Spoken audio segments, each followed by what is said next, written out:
ఉన్న బంగారాన్ని విడిపించి ఆ రోజు ఆన్లైన్ రేటుకే మేము కొంటాం. Sharma gold company.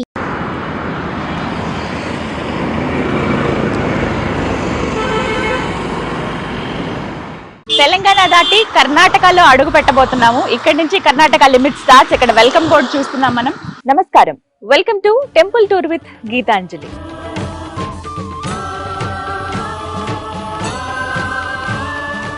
ఇంతకీ ఏ ఆలయానికి వెళ్తున్నానో చెప్పలేదు కదా, చెప్తాను. ఇంకాసేపు సస్పెన్స్. ఇది చాలా ప్రత్యేకమైన ఆలయం. అది ఇక్కడి నుంచి ఆలయానికి వెళ్ళడానికి 30 నిమిషాలు పడుతుంది. అక్కడికి వెళ్ళగానే ఆలయం ఏదో రివీల్ చేస్తాను. వెళ్దామా మరి? పదండి.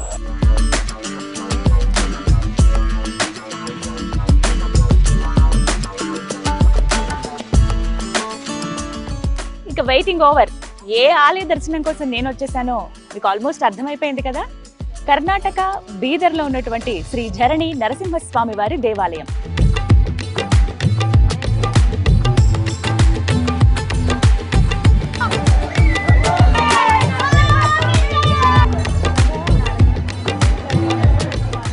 ఈ ఆలయం ప్రత్యేకత ఏంటో తెలుసా? 300 మీటర్ల వరకు మనం నీళ్లలో నడుచుకుంటూ గుహలోపలే వెళ్ళాలి. స్వామివారి ఇక్కడ భూమికి 150 మీటర్ల దిగువలో ఉంటారు. ఒక గుహలో ఆ నరసింహస్వామి వారి రూపం మనకి దర్శనమిస్తుంది.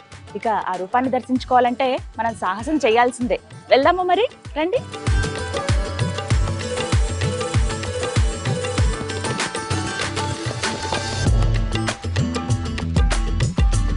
మనం మెయిన్ రోడ్ దగ్గర నుంచి మెట్లు దిగి ఆలయం దగ్గరికి వచ్చాం. ఇంకొక మార్గం కూడా ఉందని చెప్పాను కదా, అది ఇదే దారి. పార్కింగ్ కి కింద చాలా ప్లేస్ ఉంటుంది, అక్కడ వెహికల్స్ పార్క్ చేసుకోవచ్చు.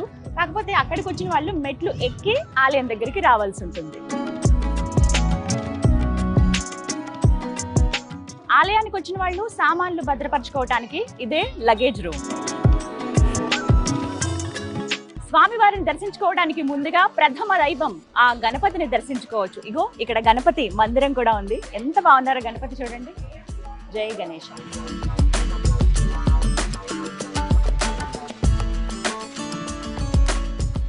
ఆ మహాగణపతిని దర్శించుకున్న తర్వాత స్వామివారి దర్శనానికై ఇలా గుహ లోపలికి వెళ్లాల్సి ఉంటుంది. ఇదే ఆ మార్గం.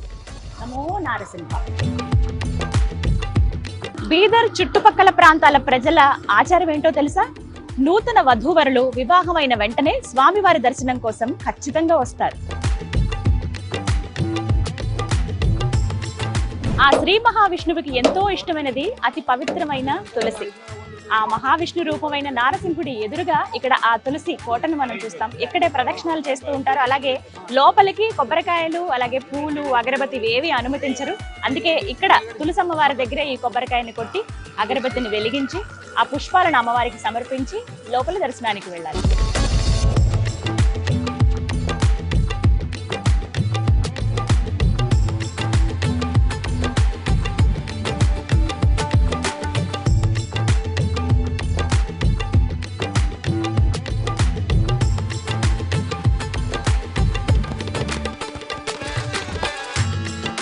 ఇదిగో ఈ కొండ గుహల్లోనే శ్రీ ఝరణి నరసింహస్వామి వారు వెలిసింది. ఇది మానవులు తొలచిన కొండ కాదండి, స్వయంగా ఆ స్వామి వారే వెలిసినటువంటి కొండ. ఈ స్థలానికి ఒక పురాణ గాథ కూడా ఉంది, అది కూడా వివరిస్తాం. ఇక్కడ స్వామివారిని దర్శించుకోవాలంటే నీళ్లలో తడుచుకుంటూ వెళ్లాల్సిందే. ఆ తడి వస్త్రాలతో మళ్ళీ వారు వచ్చిన ప్రాంతాలకు వెళ్ళలేరు కాబట్టి ఆలయ కమిటీ వారు ఇక్కడ చేంజింగ్ రూమ్స్ ని ఏర్పాటు చేశారు. ఆ నరసింహస్వామి దర్శనానికి వచ్చే భక్తులు ఇక్కడే స్నానాధికాలు ఆచరిస్తూ ఉంటారు. ఇలా నంది నోట్లోంచి వస్తున్న ఈ నీరు ఉంది చూసారా, ఈ నీరు స్వయంగా ఆ నరసింహస్వామి వారి పాదాల చెంత నుంచి వస్తున్నది.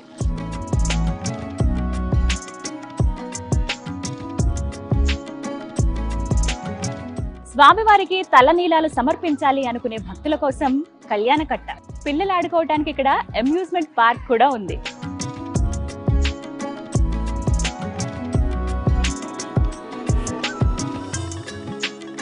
ఆలయం లోపలికి ప్రవేశించడానికి టికెట్ తీసుకోవాల్సి ఉంటుంది.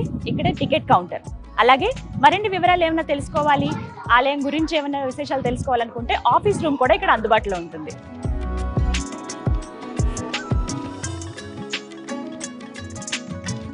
ఇదే టికెట్ కౌంటర్, వెళ్ళి టికెట్ తీసుకుందాం.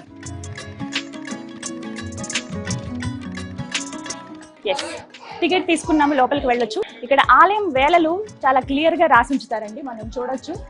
సోమవారం అలాగే శనివారం మాత్రం ఉదయం 8 గంటల నుంచి పూర్తిగా ఆలయం తెరిచే ఉంటుంది సాయంత్రం వరకు. మంగళవారం నుంచి అలాగే శుక్రవారం వరకు అలాగే ఆదివారం నాడు ప్రత్యేక వేళల్లోనే ఆలయం తెరిచి ఉంటుంది. మధ్యాహ్నం వేళ 2 గంటల పాటు మూసివేస్తారన్నమాట. టికెట్ నా చేతిలో ఉంది, వెళ్ళి ఎప్పుడెప్పుడు ఆ స్వామిని చూద్దామా అని ఉంది. వెళ్ళిపోదామా మరి, రండి.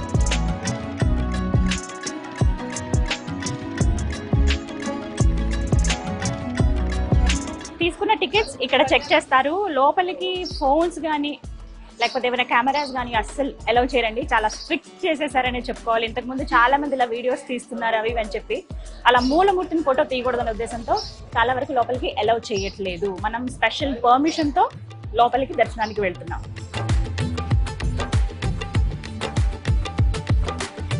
స్వామివారి దర్శనానికి వెళ్లే ముందుగా మనం ప్రథమ దైవం ఆ గణపతిని దర్శించుకోవాలి. ఇగో ఇక్కడ కనపడుతున్నారు చూడండి, ఎంత ముద్దుగా కూర్చుని ఉన్నారో. వచ్చిన భక్తులందరికీ ఆశీర్వాదాలు అందించండి. జై గణేష్.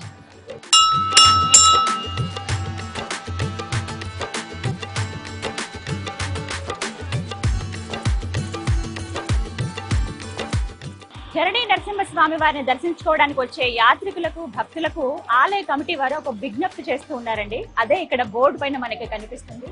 ఎవరికైతే అంటే అనారోగ్యం ఉంటుందో, హార్ట్ అటాక్ కావచ్చు, ఆస్తమా గానీ, high BP, low BP, diabetes ఉన్న వాళ్ళు, వయసు మీరిన వాళ్ళు, ఫిట్స్ తరచుగా వస్తూ ఉండేవాళ్ళు, అంటే ఇదొక అనారోగ్యమే కాబట్టి ఇలాంటి వాళ్ళు స్వామి వారిని దర్శించుకునే ముందు కాస్త ఆలోచించండి. దయచేసి అలాంటి వాళ్ళు రాకుండా ఉంటే మంచిది అని చెబుతున్నారు. ఎందుకంటే ఇదంతా కూడా గుహ భూమి నుంచి 150 మీటర్ల కిందకి ఉంటుంది కదా. ఆక్సిజన్ సరిగ్గా అందకపోవడం కావచ్చు, ఇంకేమన్నా ఇతరత్ర సమస్యలు ఎదురైతే ఇబ్బంది కాబట్టి ముందుగానే ఒక హెచ్చరికగా ఇక్కడ ఒక బోర్డు మనం చూస్తాం ఆలయం బయటే. కొండ గుహలో కొలువైన స్వామివారిని చూసేందుకు ఎంతో మంది భక్తులు ప్రతినిత్యం వస్తూ ఉంటారు. ఇంతమంది భక్తుల రద్దీ నేపథ్యంలో లోపలంతా కూడా చాలా సఫకేటింగ్ గా ఉంటుంది. ఎందుకంటే అదంతా చుట్టూ క్లోజ్డ్ గా ఉంటుంది కాబట్టి, అందులోనూ నీళ్లు ఒకవైపు. దీనికి దృష్టిలో పెట్టుకుని ఆలయ కమిటీ వారు ఒక మంచి ఆలోచన చేశారు. ఇక్కడ చూడొచ్చు మనకి వెంటిలేషన్, అంటే లోపల ఉన్నటువంటి గాలి, ఆ కార్బన్ డైఆక్సైడ్ ఎక్కువైపోతుంది కదా, అదంతా బయటికి పంపించడానికి ఈ విధంగా పైపులు ఏర్పాటు చేశారు. అలాగే బయట ఉన్నటువంటి ఫ్రెష్ ఎయిర్ లోపలికి వెళ్ళడానికి కూడా ఇంకొక మార్గం ద్వారా ఎయిర్ వెళ్ళడానికి కొన్ని ఏర్పాట్లు చేశారు. నిజంగా ఇది చాలా మంచి పద్ధతి అని కూడా చెప్పొచ్చు.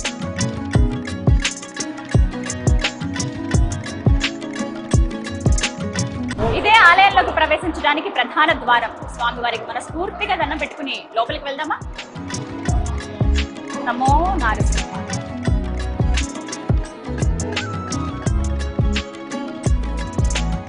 ఆలయంలోకి అడుగు పెట్టగానే ఒక మహాద్భుతం మనం వీక్షించవచ్చు. అదే ఇక్కడ చూడండి, అఖండ దీపం. 1000 సంవత్సరాలుగా ఈ దీపం వెలుగుతూనే ఉంది. ఇప్పటికీ ఆలయానికి సంబంధించిన వాళ్ళు ఒకటే చెప్తూ ఉన్నారు, ప్రతినిత్యం ఈ దీపం వెలుగుతూనే ఉంటుంది. ఉదయం సాయంత్రం అలాగే నూనె పోస్తూనే ఉంటారు. ఎక్కడా కూడా కొండెక్కకుండా జాగ్రత్తగా చూసుకున్నాము. అన్ని 1000 సంవత్సరాల నుంచి దాదాపు ఈ దీపం వెలుగుతూనే ఉందట.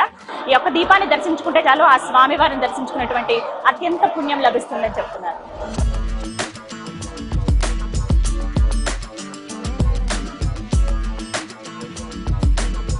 ఇక్కడ లోపలికి వెళ్లే కన్నా ముందే ఇక్కడ మనకి లక్ష్మీ నారసింహుడు ప్రహ్లాదుడితో సహా ఇక్కడ దర్శనమిస్తారు. సాలిగ్రామ మూర్తి ఇక్కడ మనం ముందుగానే దర్శించుకోవచ్చు. నమో లక్ష్మీ నారసింహ.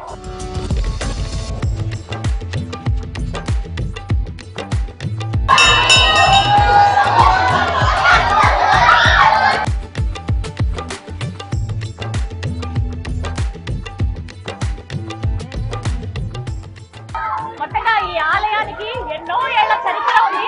నిజంగా అద్భుతమైన ఆలయం అండి. నా జీవితంలో మొట్టమొదటిసారేమో ఒక గుహ లోపల నుంచి వెళ్ళి ఆ నరసింహ స్వామి వారిని దర్శించుకోవడం అనేది, మామూలుగా వాటర్ లో వెళ్ళిన టెంపుల్ కి నేను వెళ్ళొచ్చాను, దర్శనం చేసుకున్నా, శివయ్యని దర్శనం చేసుకున్నాను. కానీ ఇలా విష్ణుమూర్తి అవతారంలో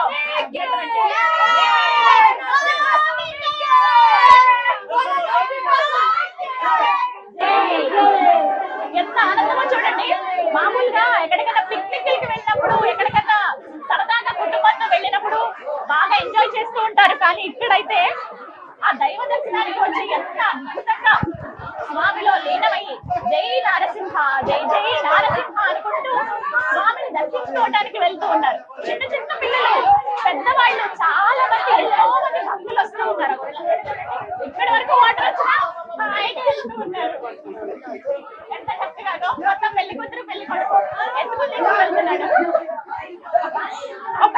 ఇది చూడండి, మొత్తం ఇదంతా కూడా గుహ, పూర్తిగా గుహే. చూడండి ఇదంతా కూడా గుహ. ఇదేదో మానవ నిర్మితం కాదు, నిజంగా దానిలో ఏర్పడ్డవే. మన ప్రకృతి ఎంత రమణీయంగా ఉంటుంది. ఆ భగవానుడు సృష్టించినటువంటి ప్రకృతి ఇది. ఆ ప్రకృతిలో ఈ గుహ, ఆ గుహలో ఆ ప్రకృతి దేవుడు మహాదేవుడు శ్రీ మహావిష్ణువు అవతారమైనటువంటి నారసింహుడు. కొంచెం ఎగుడు దిగుడుగా ఉంది కింద, అంటే సమాంతరంగా లేదు. కింద ఇసుకలు ఉన్నాయి, రాళ్ళు ఉన్నాయి. అంటే పూర్తిగా ఇది సహజంగా ఏర్పడింది కదా, అందుకని మనకి తెలుసుకోవాలి.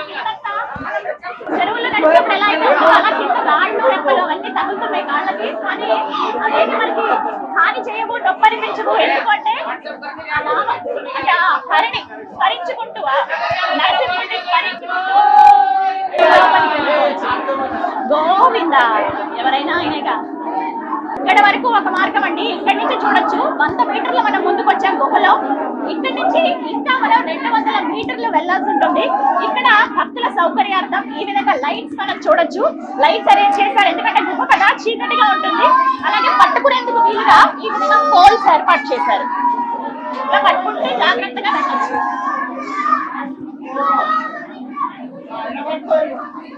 నమో నారసింహ, నమో నారసింహ అనుకుంటూ ఆ స్వామిని తలుచుకుంటూ అలా ముందుకెళ్ళిపోవడమే. ఇక్కడ స్థల పురాణం ఏమిటి అంటే, ఆ మహాశివుడు ధ్యానం చేసుకోవడానికి కొన్ని ప్రదేశాలకు వచ్చేవాళ్ళు. ప్రముఖంగా గుహలలో ఉండి ఆయన ఏకాంతంగా ధ్యానం చేసుకునేవారు. ఇందులో భాగంగా ఒకనాడు ఇదే ప్రాంతంలో ఇదే గుహలో ధ్యానం చేసుకుంటూ ఉంటే ఆ పరమశివుడి ఆ దీక్షను అలాగే ఆ ధ్యానాన్ని భగ్నం చేసేందుకు జలాసురుడు ఎన్నో విధాలుగా ప్రయత్నిస్తూ ఉంటాడు. ఈ విధంగా ప్రయత్నాలు చేయటం చూసి ఆ శ్రీ మహావిష్ణువుకి కోపం వస్తుంది. నరసింహ అవతారంలో ఉన్నటువంటి ఆ శ్రీ మహావిష్ణువు వచ్చి ఆ జలాసురుడిని వధిస్తాడు. అలా వధించిన వెంటనే ఆ జలాసురుడు స్వామి శరణు కోరుతాడు, అయ్యో స్వామి నన్ను క్షమించు అని. స్వామి ఎలాంటి వారు, ఎంతటి కఠినాత్ములకైనా వాళ్ళు తప్పు చేస్తే ఒక మాట అని దండించి మళ్ళీ బిడ్డగా తన దగ్గరికి తీసుకుంటారు. మీకు ఏం కావాలని అడిగినప్పుడు, స్వామి నన్ను చంపావు ఇక్కడ ప్రదేశంలో, ఇదంతా కూడా నెగిటివ్ గా మారిపోతుంది, అలాంటి ప్రాంతం ఆ పేరు నాకు వద్దు. అంతటి రాక్షసుడైనా సరే శరణు కోరగానే ఆ శ్రీ మహావిష్ణువు అతన్ని మన్నించాడు. ఆ జలాసురుడికి ఒక వరం కూడా అందించాడు. ఈ కొండ గుహల్లోనే నేను వెలుస్తాను, నన్ను దర్శించుకునేందుకు వేలాది మంది, లక్షల మంది, కోట్ల మంది భక్తులు వస్తూ ఉంటారు. వారందరూ కూడా జలంలోంచి వచ్చే నా దర్శనం చేసుకోవాలని చెప్పి ఆ జలాసురుడికి ఒక వరం ఇచ్చారని చెప్పుకోవాలి. అప్పుడు ఆ జలాసురుడు ఎంతో సంతోషిస్తాడు. అంటే నేను రాక్షసుడు అయినప్పటికీ ఆయన నన్ను కరుణించి అంటే ఆయనలోనే తడుచుకుంటూ వెళ్ళి ఆ స్వామివారిని దర్శించుకునేటువంటి భాగ్యం ఆ జలాసురుడికి దక్కింది. అంతటి కఠినాత్ముడికి కూడా ఆయన ఒక వరం ఇచ్చి ఈ విధంగా చూశాడంటే మనల్ని ఇంకెంత ప్రేమగా చూస్తారు కదా ఆ నరసింహుడు. అలా భక్తులకు దర్శనమిచ్చేందుకు ఈ కొండ గుహల్లో ఆ శివయ్య దీక్షను అలాగే చేయించేందుకు, ఆ ధ్యానాన్ని అలాగే కంటిన్యూ చేయించేందుకు స్వామివారు ఇక్కడ వెళ్తారనమాట. అప్పటి నుంచి కూడా భక్తులు స్వామివారిని దర్శించుకుంటాడు. అందుకనే లోపల మనం ఒక శివయ్యను కూడా దర్శించుకుంటాం. ఆ శివయ్య ఆ యోగ ముద్రలో, ఆ ధ్యాన ముద్రలోనే ఉంటారు. నమో నారసింహ, నమో నారసింహ అనుకుంటూ అడుగులు ముందుకు వేస్తుంటే అంత దూరం వచ్చావా అని అస్సలు తెలియలేదు. ఒక 20 అడుగుల్లో స్వామి దగ్గరికి మనం చేరుకోబోతున్నాం, ఆ దివ్య రూపాన్ని చూడబోతున్నాం. ఖచ్చితంగా మెట్లుంటాయి ఇక్కడ, నెమ్మదిగా ఎక్కాలి. చాలా అంటే రాళ్లలాగానే ఉంటాయి మెట్లు.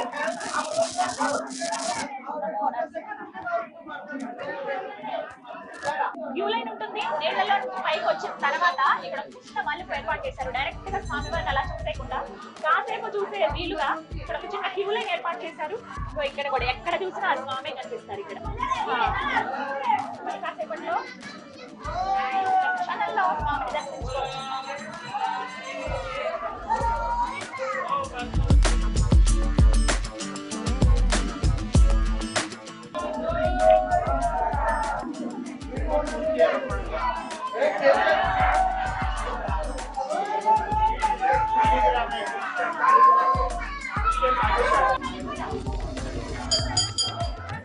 అదిగో మూర్తి ఎంత సంతోషంగా ఉందో తెలుసా. శాలిగ్రామ రూపంలో ఉన్న మూర్తిని దర్శించవచ్చు. కొంచెం పైగా స్వామివారి ముఖం మనకి కనిపిస్తుంది.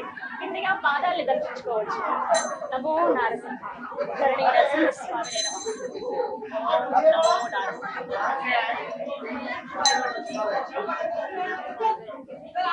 స్వామివారికి పక్కగానే ఆ శివయ్యను కూడా దర్శించుకోవచ్చు. చూడండి. ఓం నమః శివాయ. శివకేశవులు ఇద్దరికి కూడా భేదం లేదు అని చెప్పేందుకు ఇది మరొక నిదర్శనంగా చెప్పొచ్చండి. ఇక్కడ స్వామివారు ఒక పక్కగా ఉంటే మరోవైపు ఆ శివయ్య దర్శనం ఇస్తూ ఉన్నారు. ఇద్దరిని ఒకేసారి దర్శించుకునేటువంటి మహద్భాగ్యం ఈ గుహలో. ఓం నమః శివాయ. ఓం నమః.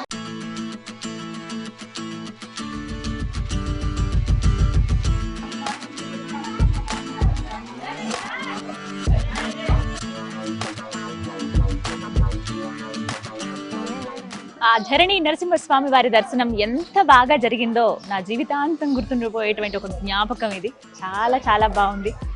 మళ్ళీ మళ్ళీ చూడాలనుంది స్వామిని. ఆ మహద్భాగ్యం ఆయన ఇస్తే మరోసారి తప్పకుండా వస్తాను. దర్శనం బాగా జరిగింది. ఇక స్వామివారి ప్రసాదం లడ్డు. నమో నారసింహ.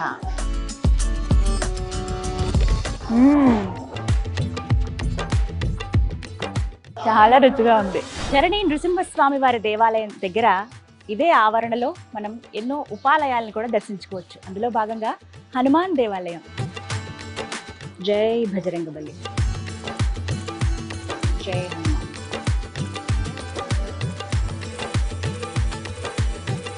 ఆలయ ఆవరణలోనే మనం చిన్ని శివలింగాన్ని దర్శనం చేసుకోవచ్చు. చిన్న మందిరం ఎంత బాగుందో చూడండి. బుజ్జిగా ఉన్నారు శివయ్య లోపల. బయట మనం ఈ చిన్ని శివయ్య మందిరం చూస్తాం. గుహ లోపల కూడా ఆ శివయ్యను మనం దర్శించుకోవచ్చు. ఇదే ఆలయ ప్రాంగణంలో నవగ్రహ మండపం కూడా మనం చూస్తాం. ఇదిగో ఇక్కడే నవగ్రహాల్ని ప్రతిష్ఠించారు. ఆదిత్య సోమ మంగళ బుధాయ చ గురు శుక్ర శనిభ్యశ్చ రాహవే కేతువే. మరోవైపున దత్తాత్రేయ స్వామి వారి మందిరం కూడా ఉంది. ఇదే ఆ మందిరం. దర్శనం ముగించుకుని మనం బయటికి వెళ్తూ ఉంటే ఇక్కడ ఎన్నో స్టాల్స్ మనకి కనిపిస్తాయి. ఇక్కడ ఎన్నో వస్తువులు అమ్ముతూ ఉంటారు. కావాల్సినవి కొనుక్కోవచ్చు.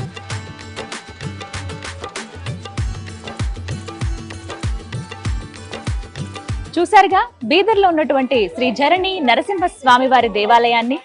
ఎంతో సుందరమైన దేవాలయం. మీ అందరికీ కూడా ఆ స్వామివారి దర్శన భాగ్యం కలగాలని కోరుకుంటూ మరో దివ్య ఆలయ సందర్శనంతో టెంపుల్ టూర్ విత్ గీతాంజలిలో మళ్ళీ కలుద్దాం. అంతవరకు సెలవు. నమో నారసింహ.